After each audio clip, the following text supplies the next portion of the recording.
Hoy vamos a meternos de lleno en uno de los periodos más locos y fascinantes de la historia de España, el sexenio democrático. A ver, imaginemos esto. En solo 6 años, el país pasa por una monarquía democrática, una república federal, una república unitaria y, mientras tanto, una guerra en Cuba y 2 guerras civiles aquí mismo. Vamos, un auténtico torbellino que intentó modernizar España de golpe y que acabó fracasando, pero sacando a la luz todas las grietas del país. Y todito, empezó con este grito: ¡Viva España con honra! Esto no era un simple lema, ¿eh? Fue el manifiesto que prendió la mecha de la Revolución de 1868, la que llamaron la Gloriosa. Era una declaración de intenciones en toda regla: romper por completo con el reinado de Isabel II, que se veía como corrupto y decadente, y la promesa de empezar de cero, pero esta vez con dignidad.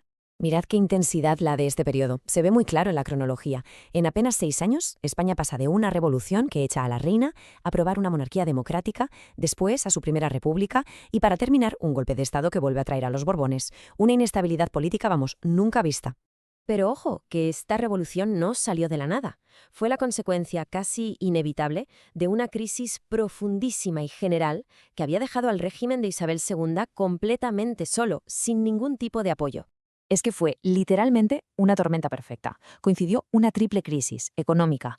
Primero, una crisis de subsistencia, o sea, hambre por las malas cosechas. Segundo, una crisis financiera, con la bolsa hundiéndose y los bancos quebrando. Y tercero, una crisis industrial que dejó a muchísima gente en el paro. Y a todo esto se le suma la crisis política. Toda la oposición se une en el Pacto de Ostende con un único objetivo: echar a la reina. Y así, todo estalló. El 19 de septiembre de 1868, la Armada en Cádiz, con el almirante Topete al frente, se subleva. Generales tan importantes como Prim y Serrano se unen casi al instante. El apoyo de la gente fue masivo. Cuando las tropas que eran leales a la reina perdieron en la batalla del puente de Alcolea, ya no había vuelta atrás. Isabel II tuvo que coger las maletas y exiliarse en Francia. Con la reina fuera de juego, España tenía, por así decirlo, una página en blanco. El gobierno provisional se puso manos a la obra para crear un nuevo país, y su mayor logro fue la Constitución de 1869, que era la más avanzada de su época, sin duda. El punto clave, el que fue de verdad revolucionario, fue este: el sufragio universal masculino. Por primera vez en la historia de España, el derecho a votar lo tenían todos los hombres mayores de 25 años. Daba igual si eran ricos o pobres. En una sociedad acostumbrada a que solo votaran los que tenían dinero, esto fue un salto de gigante hacia la democracia. La Constitución se basaba en unos pilares muy sólidos. Primero, la soberanía nacional. El poder era de la nación, no del rey. Segundo, una división de poderes muy estricta. Tercero, una declaración de derechos y libertades muy amplia, que incluía hasta la libertad de culto. Y cuarto, una decisión clave. A pesar de todo, España iba a seguir siendo una monarquía. Y claro, esto creó un problema bastante curioso. España era una monarquía constitucional, pero es que no tenía rey. Después de echar a los Borbones, tocaba empezar una especie de casting por todas las cortes europeas para encontrar a un candidato que encajara. Después de una búsqueda diplomática que fue un lío tremendo, el elegido fue un príncipe italiano, Amadeo de Saboya, que era hijo del rey de la recién unificada Italia. Parecía una buena opción, la verdad, un monarca con fama de liberal para una nueva monarquía democrática. Pero su reinado fue un fracaso absoluto. Y un solo dato lo deja clarísimo: tuvo 6 gobiernos diferentes en apenas 2 años. 6. Para colmo, su principal apoyo, el general Prim, fue asesinado justo antes de que él llegara. Así que Amadeo I aterrizó en un país sin su mayor defensor y metido hasta el cuello en el caos político. El rey se encontró con que todo el mundo estaba en su contra. Por un lado, los alfonsinos, con Cánovas del Castillo a la cabeza, que querían que volvieran los Borbones con el príncipe Alfonso. Los republicanos, pues lógicamente no querían ningún rey.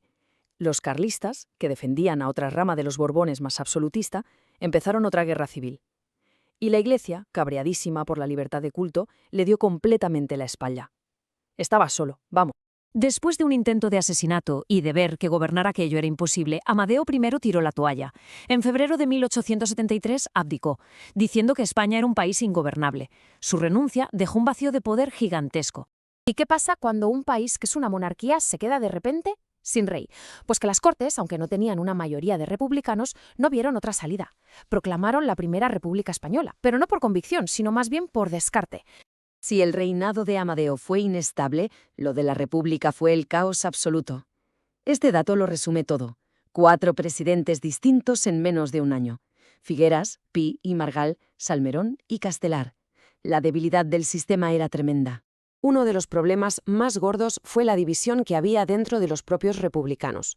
Por un lado estaban los federales, como Pi y Margall, que querían un Estado descentralizado, casi una federación de regiones autónomas, y por otro los unitarios, como Salmerón y Castelar, que defendían un Estado centralista, el de toda la vida. Este choque paralizó al gobierno por completo. Y mientras los políticos discutían, el país se desangraba. La República tuvo que enfrentarse a 3 conflictos armados a la vez: la Tercera Guerra Carlista en el norte, la Guerra de Independencia en Cuba y las sublevaciones cantonales, donde ciudades enteras se declaraban repúblicas independientes por su cuenta. Una locura.